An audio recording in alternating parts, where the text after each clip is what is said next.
These individuals shared a trait. They were prepared to invest their time and energy in improving themselves because they believed in their ability to go beyond where they were. It's amazing what you could do if you had more talents. I simply want to share a couple of little tales with you, and perhaps we can learn a few things from them. I'd want to share with you the stories of two women who, by accident, both began with the same amount of money, $2,500, and went on to sell their businesses to Berkshire Hathaway for millions of dollars each. One of them was a woman who arrived in Seattle in 1917, had no knowledge of the English language, and wore a tag around her neck that read, "Fort Dodge, Iowa, the Red Cross." Got her to Fort Dodge, where she met up with her husband, who had arrived in the nation a few years before.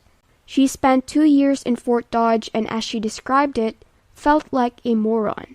She was unable to master the language and was unable to comprehend a single word. So she and her husband made the decision to go to Omaha. They arrived in Omaha in 1919, and she soon discovered a tiny community of Russian Jews, which helped her feel more at home. Soon as her eldest daughter left for school, this daughter would return home and teach her mother the words she had learned that day. And this woman, Rose Bumpkin, spent 20 years saving money to bring her parents and siblings over $50 at a time. To pay for it, she sold second-hand clothing. During this time, she gave birth to 4 children, and by 1937, 20 years later, she had saved $2,500. She traveled to Chicago and purchased whatever furniture she could afford. Her dream had always been to open a furniture store.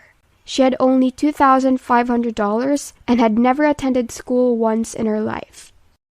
But she had the same sense of purpose as the other people in the room regarding having a dream and working toward realizing it.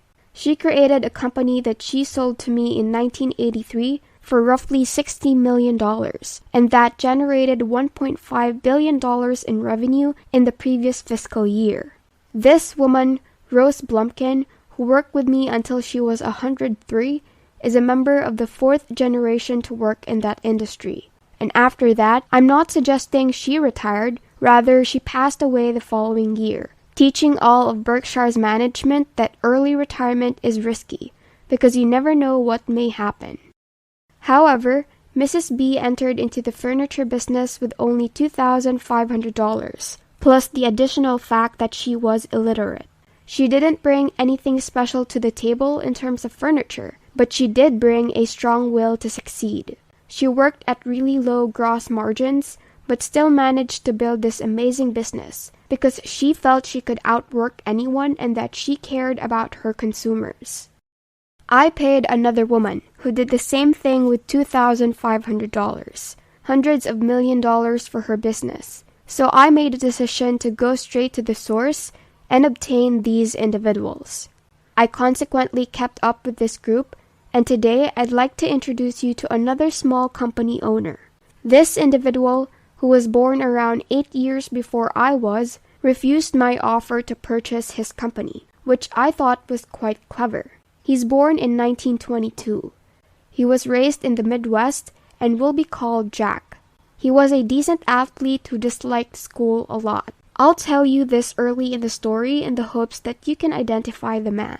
In the United States, the company he founded hires more college graduates every year than any other organization.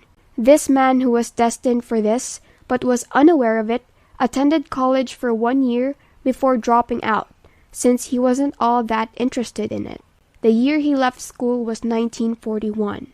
He went to the Army Air Force recruitment post to volunteer when the nation came under attack, but they rejected him because he had a fever. He came to the Navy and offered his services once more. After being accepted, he was sent on an aircraft carrier. During World War II, he piloted tiny aircraft, received 2 distinguished flying crosses from the Navy, and then returned to the Midwest.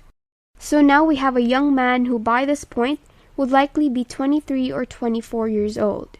It's interesting to note that after returning to the Midwest, he kind of worked his way from one job to another for a brief, or perhaps not so brief, period of time. Then in St. Louis, Missouri, he eventually started working as a used car salesperson for a Cadillac dealership. And when he was 35 years old, having advanced in the sales department of the company, he asked his supervisor, "Could I go into the automobile leasing business with you? If you'll cut your income in half," the boss stated, "and you'll come up with the amount of $25,000 that he borrowed, we can join forces to start a car leasing business." So my friend Jack started working in the car leasing industry at age 35.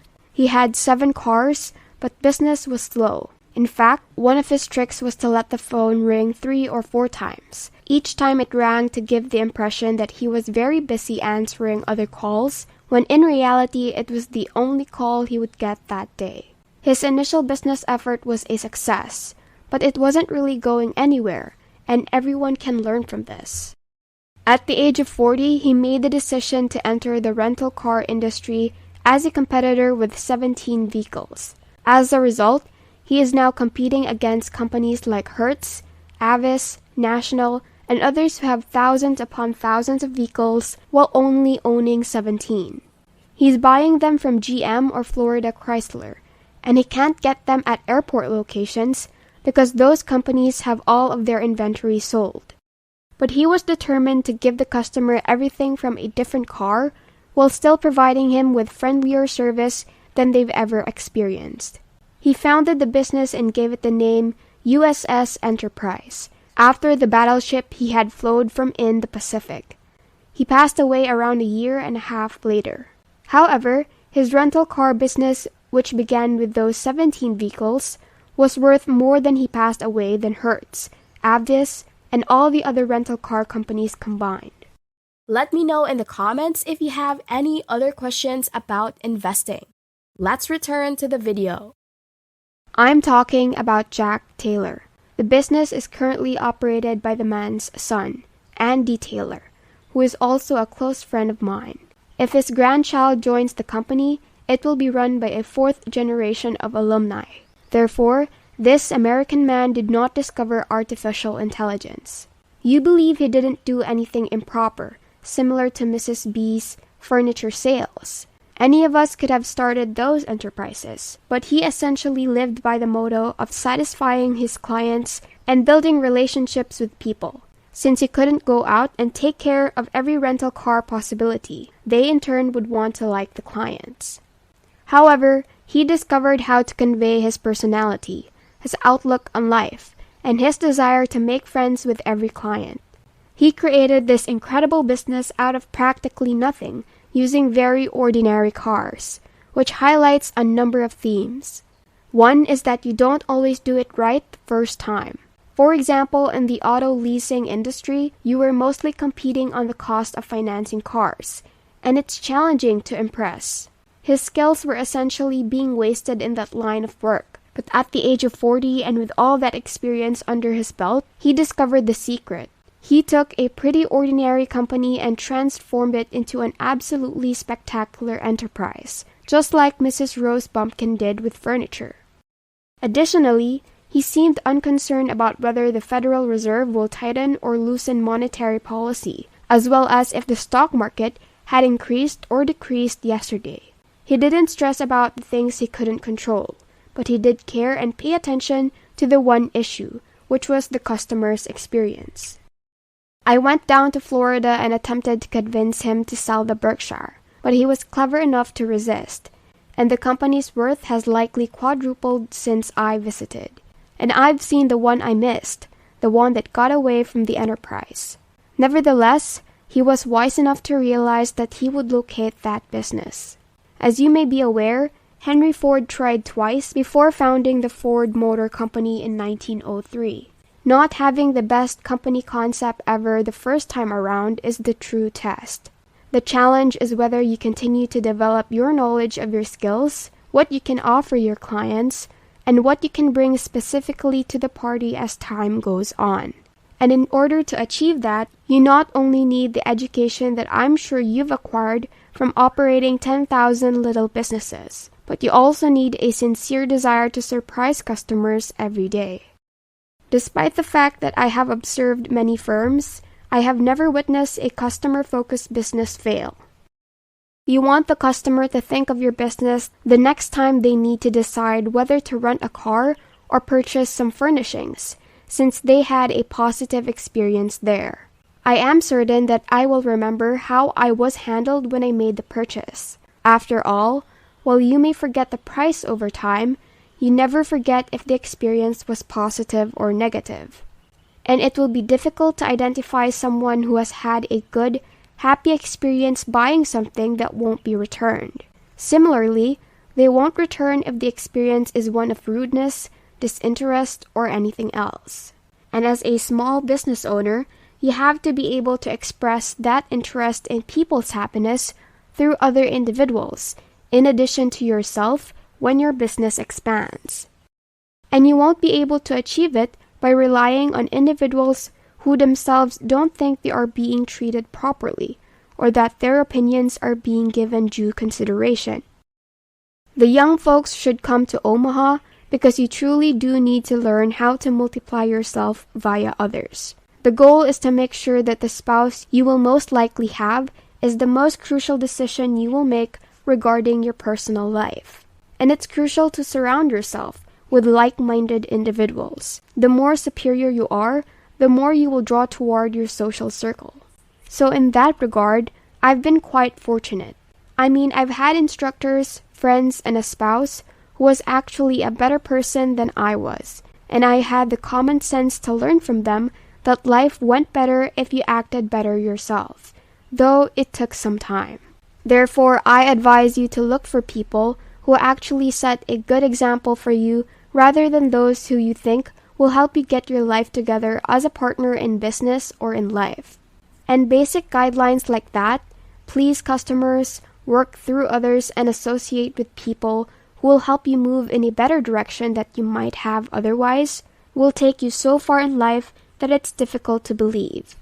In other words, they took Rose Bumpkin, who didn't know a single word of English and couldn't read or write, and brought her into what is now a billion-dollar company. Interestingly, no money has been invested in it since the $2,500. That was the total capital invested in the Nebraska furniture market. I don't have the same level of familiarity with Enterprise's records, but I believe that relatively little equity capital has been contributed to the company as it has grown organically over the years. I want to say that since the day I first met Dr. Mello's class on September 22, 2008, I have had a great deal of respect for this group. I was delighted, and I admire people who do what you have done. While working hard at your job, you also added additional really difficult work to advance your skills, graduating 99%. That's a mind-blowing statistic, and as I look at the 2,200 people present, many of whom I admire, I can assure you that the best is yet to come. Hope you have learned something from this video. What are your thoughts? Comment down below. If you enjoyed this video, make sure to click the like button, and also don't forget to subscribe to the channel and hit the notification bell for you to be updated on our latest videos. See you in the next video. Thanks for watching. Want to learn more and be more financially literate? Click on the next videos we have in our channel, showing on the screen right now.